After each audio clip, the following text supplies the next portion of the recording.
No more Colbert. No more. Oh, yeah. You did Colbert, right? I did. I did it once too. I had an okay set. I saw one guy commented, "This is a bad set from a good comedian." And I was like, "I'll take it." I think I got the same response. I was, I think, the first comedian on there. I think you were. I think it was Maria Bamford, like, that he wanted on, so it was like his, like, she's my favorite comedian, I want her on, and then the booker, I was the first comedian. So, yeah, I don't think it was a great set. It was kind of like they neuter it till it's not funny when you do CBS or NBC usually. Yep. Although you got some edgy shit in a Fallon set once. I remember you get that girlfriend walker bit on a Fallon set. And I remember being like, that's pretty fucking cool. Thank you. Yeah, that was not easy. I had to push for that. I also had to push for boner.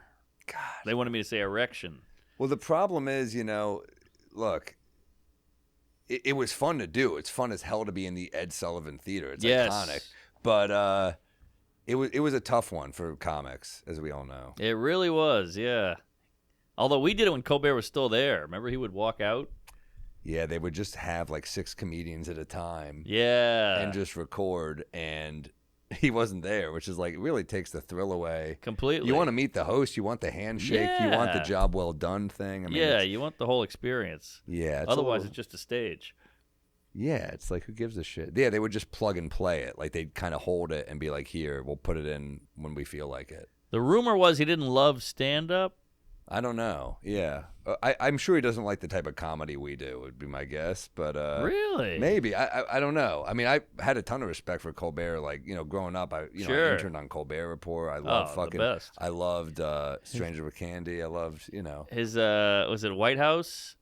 Oh, it was incredible. Incredible. He did a roast set on Chevy Chase, and it's one of the most vicious roast sets I've ever seen. It was really? It was incredible. Wow. It was the Colbert voice when he did Colbert Report, so it was all very cutting and sarcastic. Mm-hmm. And that was, so he was like fake praising him. But it was vicious. And damn. Yeah, it was very good. Maybe we could play it. I don't think I've ever seen this. Are we allowed to play that? Or yeah, I don't know. Yeah, you have to find oh, wow. Paul Schaefer. Holy shit. This is when roasts were like a big deal. Yeah, I mean, oh, yeah, here he is. Here he is. Yeah, let's see. We could probably watch. I was asked to do this. I was informed this was actually going to be honoring Mr. Chase. And I'm appalled at some of the things that I have heard said about this man. I don't really mean out here. I mean backstage. Some hurtful, hate-filled things you could never take back. And I will not be party to it. I'm sorry, I've got to draw a line because who am I? Chevy Chase, I don't know Chevy Chase. I have never met Mr. Chase. I'm uncomfortable calling him Chevy. The only thing I think of when I look at this man is there, but for the grace of God, who am I?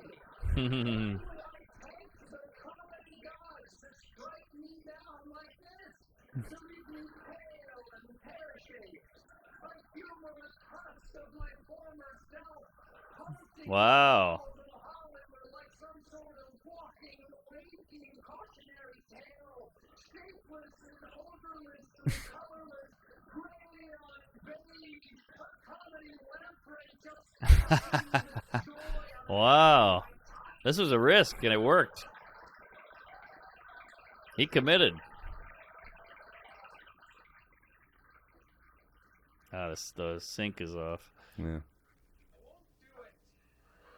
Very good. Very good. Man, he's a pro. Yeah. Even Chevy responded, which I remember that whole roast, he was just like, whatever, shut up. Yeah, well, I guess that roast is when he found out people didn't like him.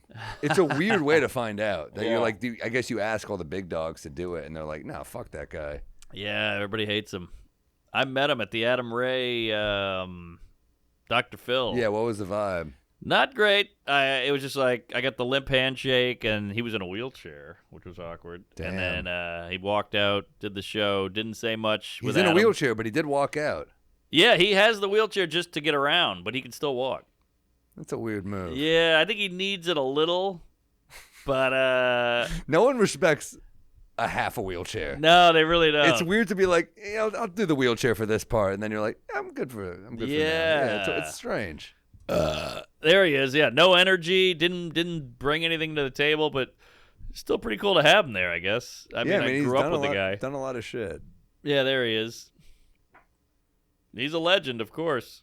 Yeah. But, yeah, did not say much on stage. He really kind of left Adam hanging. Adam had to do all the heavy lifting. It's a whole new world. I mean, I'm sure these guys are looking at this like, what is this? Yeah. Like, they came up at such a different time. They So came up when it was true. just like movies. And then it's like, okay, so he's not Dr. Phil, but he's pretending to be Dr. Phil. Yeah. And it's in a theater this big. Right. Like, it must be just, like, jarring as fuck. I know. They don't understand it.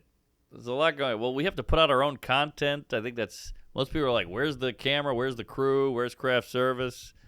This is all pretty guerrilla. They were treated so well. I know. These movies are like, you do a bit part in a movie and you're like, oh, this is crazy. It's crazy. It's crazy how they were like, this is like, I did a bit part in a movie recently, and very small part, and there's like 400 people there. I They're know. like, well, can I get you this? Okay, you want this? Sure. And I'm like, this is why these don't get made. I know. It's They millions. think this is what it takes to make a movie. It does. We don't need this, but there's a lady on the corner in jean shorts, like, "Yes, sir. Okay, everybody, can't come in this area." She's got to lock up a whole area. It's all of it's There's- unnecessary. At least 40 redundant producers. Yeah, That's why the shows like Colbert, everyone's saying it's political, which I don't know. Maybe it is political, but you have to also admit that you look at the credits and you're like, that's a lot of people. For a guy talking on stage and a guest in a band, that's a lot. It's a lot of people. Extras. And it producer. is an old model, you have to admit. Yes. And like when you go and do Rogan or something, there's like